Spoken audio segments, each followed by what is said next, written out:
Ayan yung si May. Basta pagkain yun. Alam niya may laman. Walang laman. Matanda na po yan. Sobrang tanda na. Ayan na. Oh. Gutom na, gutom na. Hindi talaga siya palakain. Ang gusto niya. Pero humahanap siya ng mahilig siya tinapay. Ayan. Tingnan. Wala naman siya, guys.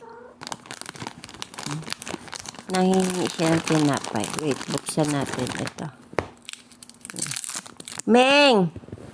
Meng!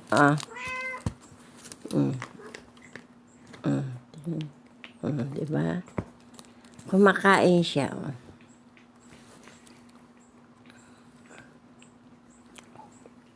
Meng!